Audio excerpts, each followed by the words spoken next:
أعوذ بالله من الشيطان الرجيم بسم الله الرحمن الرحيم الحمد لله والصلاة والسلام على رسول الله وعلى آله وصحبه ومن تبعه وولاه وسلم تسليما كثيرا أما بعد. Let's get into our lecture of today, which is about small deeds or easy to do deeds. They're not small, I don't want to call them small deeds, but easy to do deeds and enormous rewards from Allah Azza wa Jal. Of course the reward will be enormous.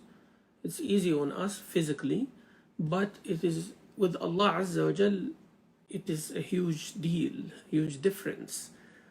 As an example, the hadith, before I say anything, you will know that we know a lot of things, but unfortunately we're not practicing it. That's why it is far from our head. But once we spoke about it, yeah, I know that. I know you know that, but have you done it? That proves the point that when we ask Allah for guidance, we are not just asking Him to show us. Many people see the truth, but they still don't do it. They are distracted, they are controlled by their lust and desire, they are under the effect of other things, they are busy, they are worried, they are anxious, they are depressed, whatever the reason is.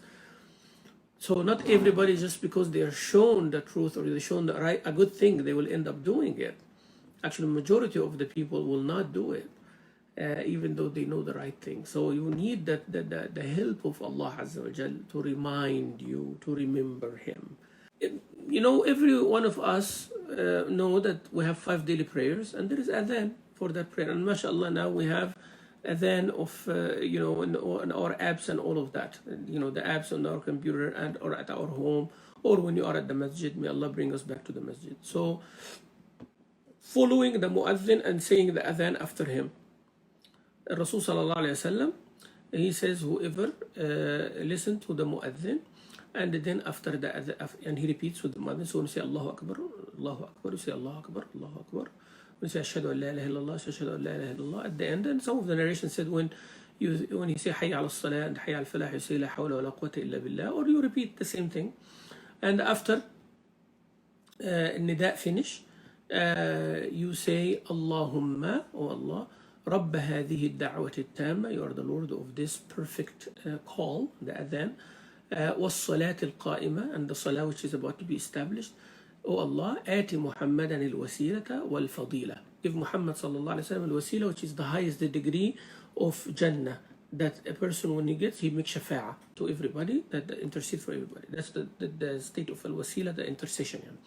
Wal-fadila, and the greatest of bounty, bestow upon your Prophet Muhammad sallallahu alayhi wa sallam. وَبَعَثْهُ مَقَامًا مَحْمُودًا لِلَّذِي وَعَدْتَهُ, and resurrect him, Ya Allah, to the praised position that you have promised him. And this is an authentic hadith, of course, what you will get. So this is as simple as that. You repeat after the muazzin and you say that dua, and you will see it in the supplications in the book, the Fortress of the Muslim, or this PDF, inshallah, you'll see it also. So it's very simple and easy to say. What if you do that? Rasul sallallahu alaihi wasallam says, حلت له الشفاعة يوم القيامة. يعني the shafa'a will be due to that person يوم القيامة. And we are talking here about a person who does that regularly. And also maybe one person who did it once. But we're talking here about the actions regularly, because this is what we understood from the hadith of Rasulullah.